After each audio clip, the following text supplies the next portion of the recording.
But in some churches, we still have some people that feel like they got it all together, that they can step over, ignore, belittle, make you feel bad. You better escort them to the front. If you don't, there's going to be issues. If they forgot your name, Pastor Brown better not ask me to be talking next year, because they didn't call my name. I bet you the next time I give and they don't mention my name, I won't do it no more.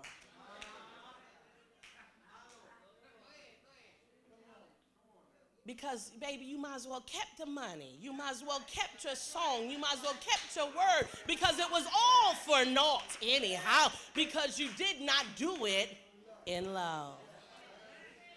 So when you turn around, she said, well, our major emphasis is on the 4th verse. Love is patient. Love is kind, and it's not jealous. Love does not brag and is not arrogant. I said, God, why, when you said that love is patient, it was one of the first words that was used. So since it was, I thought that we'd revisit that. The definition of patient is habit or fact of being patient. Patience, bearing pain or trial without complaint. Lord, help me. Help me not to complain, God. Help me not to murmur. Help me, God. Help me that even though I'm going through it, that I don't whine about it. Help me. One of the 9 fruits of the Spirit is patience. Chronicled in Galatians 5:22 and 23 uses long suffering. Actually, the word is made up of 2 Greek words with slightly different meaning. One refers to endurance and trial, and the other is long suffering, which has to do with attitude towards other people. This is a quality of a Christian life valued by God. Trials seem to bring out this quality. Trials seem to bring out this quality. In James 1 and 3, 4 and 5 and 11, both aspects of the term are true of God. I don't know about you, but I'm not excited about trials. I don't look forward to trials. But how many know that they will come? And what did he say? That ultimately that you've got to be able to have love and be patient with it when you're enduring to go through it. See, love is an action word. It's not a word alone, that it's a demonstration word. But we have made it just a word. Father, I love you. Sister, I love you. I love you so much. I love you. But when it comes down to being able to demonstrate, he'd rather for you not to ever say that you love anybody. You don't have to say nothing if your actions would just be the demonstration. How many know that God lives on the inside of you? Well, if he lives on the inside of you and he is love, you should be a walking billboard of demonstration of who God is. Despite of how you dress, despite of how you look, despite of what titles that are behind your name, all you need to say is Robbin. But my goodness, it should be able to be a representation of love. But unlike you, God is still working on me in this particular area. So, you know, it's easy to love somebody who already loves you back. It's easy to be able to demonstrate love to somebody who will reciprocate love back to you. But to love somebody who despitefully uses you, to love somebody who doesn't care for you at all. Oh, let me take it home.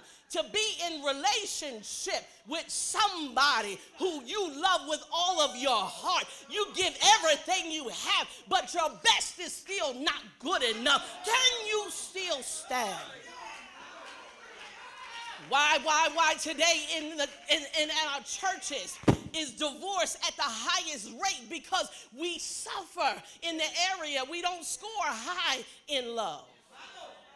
Because love will, make you stand the test of time.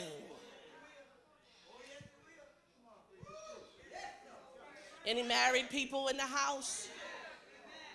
You ever been in a place where you did, and I'm talking to women today, so you prepare the best meal. You go out of your way to do the best thing. You get a new dress. You get some new perfume. You look real nice. You get all of that stuff ready, and you think they're going to be just be dazzled by you when they see you, and you don't get the response that you were looking for.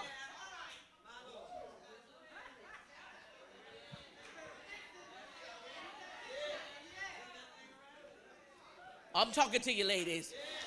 Any real ladies up in the house that can be transparent, that you didn't get the response that you really were looking for?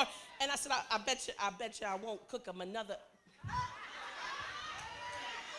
Anybody want to shut the kitchen down and say, that's over, baby, that's over. You ain't, I bet you next time you'll get another meal from me, you'll appreciate it. I know it's nobody up in here, so I could talk about it. There's nobody up in here. But because God is still dealing with me, anytime that you got to bring forth the word and you got to preach on love. Ever since you told me, I've been tested, coming from out of the woodwork, from the left to the right, of coming with folk that have just nasty things to say to you. It's a test. It's a setup. You're doing something, ain't you, God? You're doing something. You're doing something. You're working on something. So I said, okay, God, help me to be able to understand why this love thing is so important. I need to look in calling to all of my deep spiritual sisters, my faith-walking, tongue-talking sisters. If you are short in the area of love, this is where we need to work at it.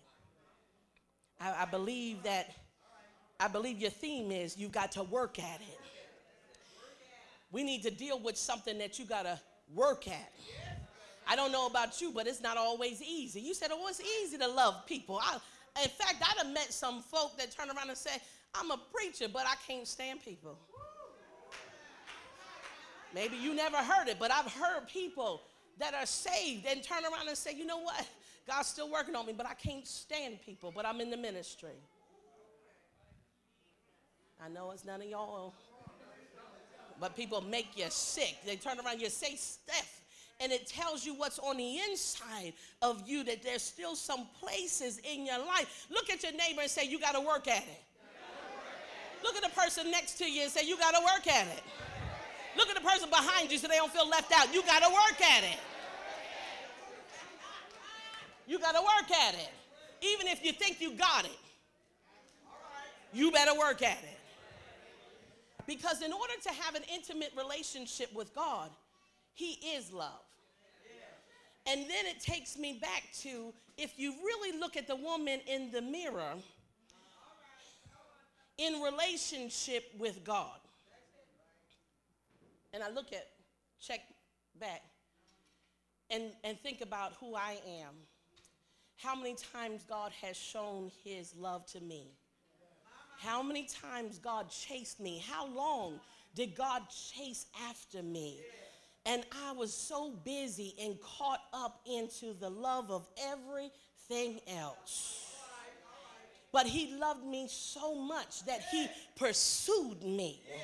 That even in my own blood, even in my own mess, it says in Ezekiel 16, that even in my own stuff, He found me there, and He spoke to me, and He said, live. I said, even in your own blood, live. You mean I didn't have to be dressed up in yellow and blue? You mean when He found me, I was a wreck. I was a wretch undone. I didn't look like this, y'all. I didn't act like that. I didn't say the right word. If you tapped me, I might have said something differently. But He still said, I want you just as you are. See, that's the kind of God that I serve, that represents the real authenticity of what love really is. It means, despite of how jacked up, that when He's tugging on me in the early morning hours and He wants me to be in communion with Him, but the flesh tells me, girl, just roll over 5 more minutes. I know I'm speaking to a mature audience. Anybody being in the middle of the night and you can feel a tug and awakening. And he said, I just want to spend some quality time with you while the house is quiet, while the children are asleep, while there's no demand on you. Do you have any time for me? But instead you roll over and say, just wait a minute. You don't understand, I was busy all week. And now you want me to get up at 5 a.m. I ain't feeling this thing. And he loves me so much, it'll be all right. I'll catch up with him. And then he tugs at you some more the next night and the next night. Oh, some of them he's still tugging at you and you still haven't made it in position to have a quality, intimate time. Somebody look at your neighbor and say, you got to work at it. You got to work at it. It don't come easy. But he said, I just want some time with you. I just want to be intimate with you. I love you so much, all I want is you.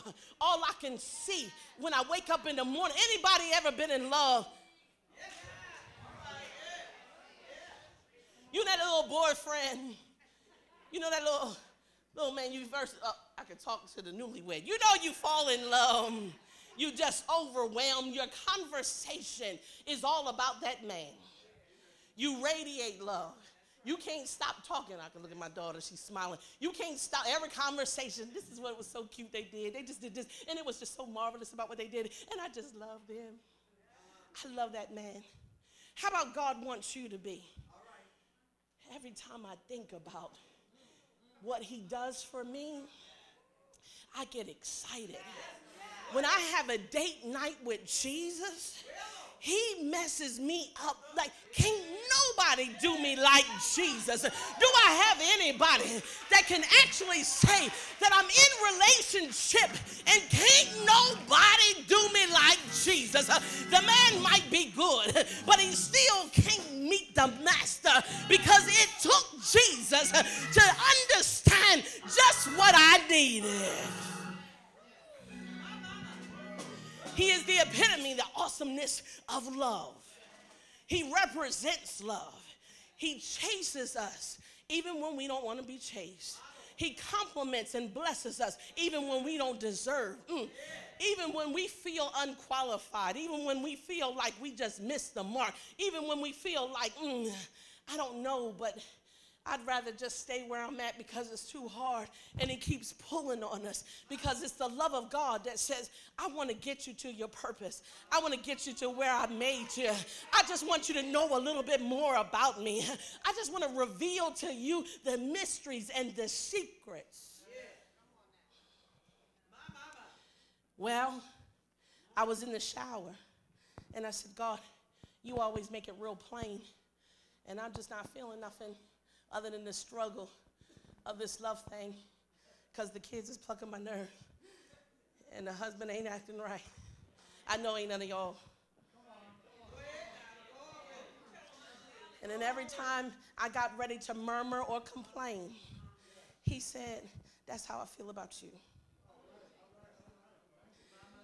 I feel like all I'm doing and you still are too busy for me. I just want a little bit of time with you, but you got so much on your plate that you forget to read like you should. You forget to pray like you should.